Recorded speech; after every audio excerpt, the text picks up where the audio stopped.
Hi everybody, welcome back to our Jane Eyre read-along. Yesterday we started with the first half of the chapter we're in right now, and in that chapter, it was right after the chapter where Rochester had proposed to Jane and she accepted, but then she woke up the next morning wondering if it was really true. And of course she goes and talks to Rochester and it is true. And we left off with them talking about Blanche Ingram because Jane was confused as to why he went through the whole courtship process with her. So we're still in the middle of that conversation, and that's where we're going to start today. Thanks so much for joining me. Miss Ingram's feelings are concentrated in one, pride, and that needs humbling. Were you jealous, Jane? Never mind, Mr. Rochester. It is in no way interesting to you to know that. Answer me truly once more. Do you think Miss Ingram will not suffer from your dishonest coquetry? Won't she feel forsaken and deserted? Impossible. When I told you how she, on the contrary, deserted me, the idea of my insolvency cooled, or rather extinguished, her flame in a moment. You have a curious, designing mind, Mr. Rochester. I'm afraid your principles on some points are eccentric. My principles were never trained, Jane. They may have grown a little awry for want of attention. Once again, seriously, may I enjoy the great good that has been vouchsafed to me, without fearing that anyone else is suffering the bitter pain I myself felt a while ago.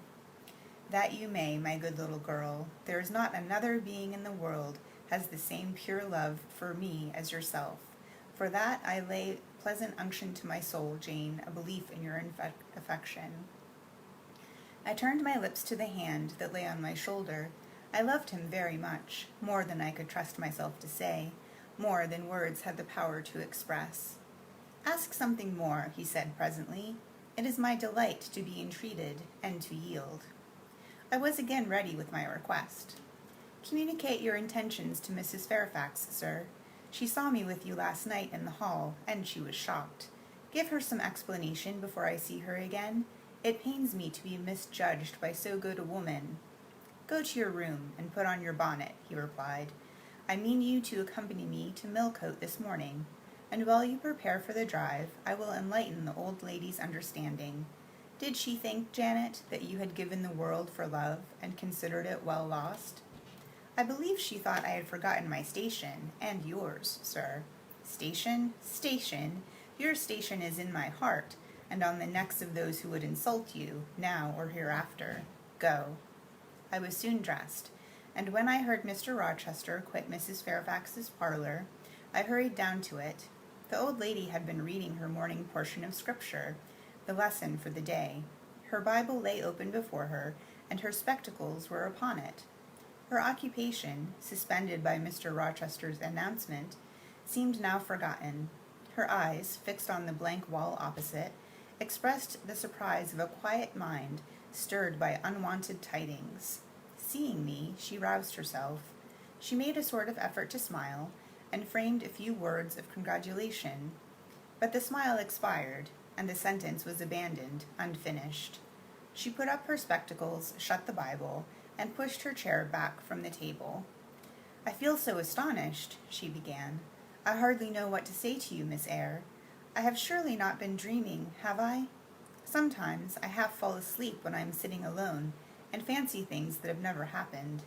It has seemed to me, more than once when I have been in a doze, that my dear husband, who died 15 years since, has come in and sat down beside me, and that I have even heard him call me by my name, Alice, as he used to do.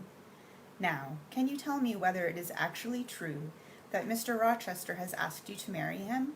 Don't laugh at me, but I really thought he came in here 5 minutes ago and said that in a month you would be his wife. He has said the same thing to me, I replied. He has? Do you believe him? Have you accepted him? Yes. She looked at me, bewildered. I could never have thought it. He is a proud man. All the Rochesters were proud, and his father, at least, liked money. He, too, has always been called careful. He means to marry you. He tells me so. She surveyed my whole person. In her eyes I read that they had there found no charm powerful enough to solve the enigma. It passes me, she continued, but no doubt, it is true since you say so. How it will answer, I cannot tell. I really don't know. Equality of position and fortune is often advisable in such cases, and there are 20 years of difference in your ages. He might almost be your father. No, indeed, Mrs. Fairfax, exclaimed I, nettled. He is nothing like my father. No one, who saw us together, would suppose it for an instant. Mr. Rochester looks as young, and is as young, as some men at 25. Is it really for love he is going to marry you? She asked. I was so hurt by her coldness and skepticism that the tears rose to my eyes. I'm sorry to grieve you, pursued the widow, but you are so young, and so little acquainted with men. I wish to put you on your guard. It is an old saying that all is not gold that glitters, and in this case I do fear there will be something found to be different to what either you or I expect. Why, am I a monster? I said. Is it impossible that Mr. Rochester should have a sincere affection for me? No, you are very well, and much improved of late, and Mr. Rochester, I dare say, is fond of you. I have always noticed that you were a sort of pet of his. There are times when, for your sake, I have been a little uneasy at his marked preference, and have wished to put you on your guard, but I did not like to suggest even the possibility of wrong. I knew such an idea would shock, perhaps offend you, and you were so discreet, and so thoroughly modest and sensible, I hoped you might be trusted to protect yourself. Last night I cannot tell you what I suffered when I sought all over the house and could find you nowhere, nor the master either, and then, at 12 o'clock, I saw you come in with him.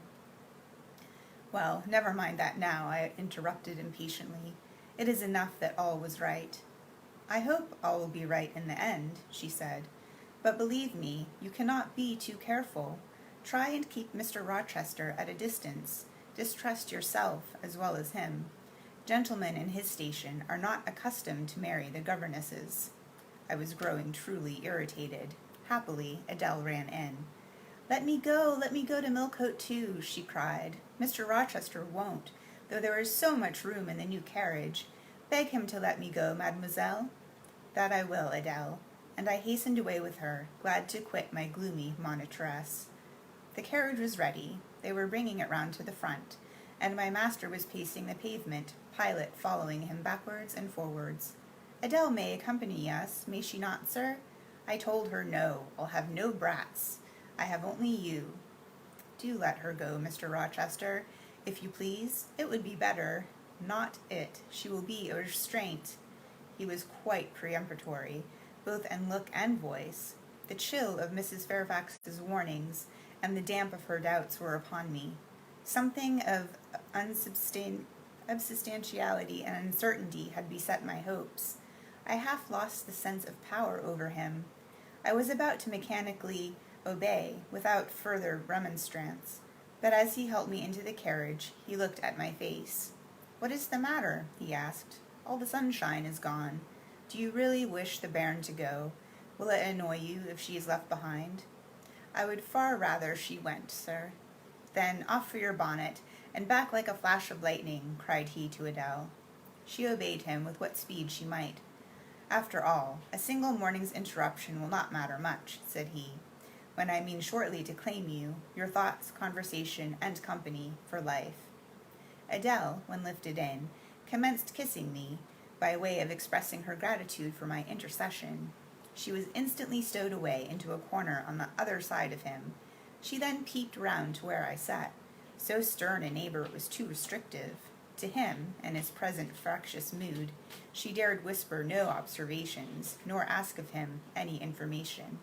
"Let her come to me," I entreated. "She will, perhaps, trouble you, sir. There is plenty of room on this side." He handed her over as if she had been a lapdog. "I'll send her to school yet," he said, but now he was smiling. Adele heard him, and asked if she was to go to school sans mademoiselle. "Yes," he replied, "absolutely sans mademoiselle, for I am to take mademoiselle to the moon, and there I shall seek a cave in one of the white valleys among the volcano tops, and mademoiselle shall live with me there, and only me." "She will have nothing to eat. You will starve her," observed Adele. "I shall gather manna for her morning and night. The plains and hillsides in the moon are bleached with manna, Adele. She will want to warm herself. What will she do for a fire? Fire rises out of the lunar mountains. When she is cold, I'll carry her up to a peak and lay her down on the edge of a crater. She will be uncomfortable, and her clothes, they will wear out. How can she get new ones? Mr. Rochester professed to be puzzled. Said he. What would you do, Adele? Cudgel your brains for an expedient. How would a white or a pink cloud answer for a gown, do you think? And one could cut a pretty enough scarf out of a rainbow. She is far better as she is, concluded Adele, after musing some time. Besides, she would get tired of living with only you on the moon. If I were Mademoiselle, I would never consent to go with you. She has consented. She has pledged her word. But you can't get her there. There is no road to the moon. It is all air, and neither you nor she can fly. Adele, look at that field. We were now outside Thornfield gates, and bowling lightly along the smooth road to Millcote, where the dust was well laid by the thunderstorm, and where the low hedges and lofty timber trees on each side glistened green and rain-refreshed. In that field, Adele, I was walking late one evening about a fortnight since, the evening of the day you helped me to make hay in the orchard meadows, and, as I was tired with raking swaths, I sat down to rest me on a stile, and there I took out a little pencil and book, and began to write about a misfortune that befell me long ago, and a wish I had for happy days to come. I was writing away very fast, though daylight was fading from the leaf, when something came up the path and stopped 2 yards off me. I looked at it. It was a little thing with a veil of gossamer on its head. I beckoned it to come near me. It stood soon at my knee. I never spoke to it, and it never spoke to me in words.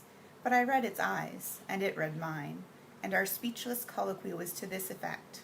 It was a fairy, and come from Elfland, it said, and its errand was to make me happy. I must go with it out of the common world to a lonely place, such as the moon, for instance, and it nodded its head towards her horn, rising over Hay Hill. It told me of the alabaster cave and silver vale where we might live, and I said I should like to go, but reminded it, as you did me, that I had no wings to fly. Oh, returned the fairy, that does not signify. Here is a talisman will remove all difficulties. And she held out a pretty gold ring. Put it, she said, on the 4th finger of my left hand, and I am yours, and you are mine, and we shall leave earth and make our own heaven yonder. She nodded again at the moon. The ring, Adele, is in my breeches pocket, under the disguise of a sovereign, but I mean soon to change it into a ring again. But what has Mademoiselle to do with it? I don't care for the fairy. You said it was Mademoiselle you would take to the moon. Mademoiselle is a fairy, he said, whispering mysteriously, whereupon I told her not to mind his bandage. She, on her part, evinced a fund of genuine French skepticism, denominating Mr. Rochester as a liar, and assuring him that she made no account whatever of his fairy tales, and that, besides, there were no fairies. She was sure they would never appear to him, or ever give him rings, or offer to live with him in the moon. The hour spent at Millcote was a somewhat harassing one to me. Mr. Rochester obliged me to go to a certain silk warehouse. There I was ordered to choose half a dozen dresses. I hated the business. I begged leave to defer it. No, it would be gone through now. By dint of entreaties expressed in energetic whispers, I reduced the half-dozen to 2. These, however, he vowed he would select himself. With anxiety, I watched his eye rove over the gay stores. He fixed on a rich silk, the most brilliant amethyst dye, and a superb pink satin. I told him, in a new series of whispers, that he might as well buy me a gold gown and a silver bonnet at once. I should certainly never venture to wear his choice. With infinite difficulty, for he was stubborn as stone, I persuaded him to make an exchange in favor of a sober black satin and pearl-gray silk. It might pass for the present, he said, but he would yet like to see me glittering like a parterre. Okay, so that takes us halfway through this chapter. As we can see, Mrs. Fairfax is kind of incredulous about their marriage plans. Maybe it's just because of the situation with Jane being a governess and younger, but we will find out about more of that a little bit later. So we'll be back tomorrow at noon to read the rest of this chapter, and the next week we'll start off with a fresh one. Thanks so much for watching, and until next time, stay safe.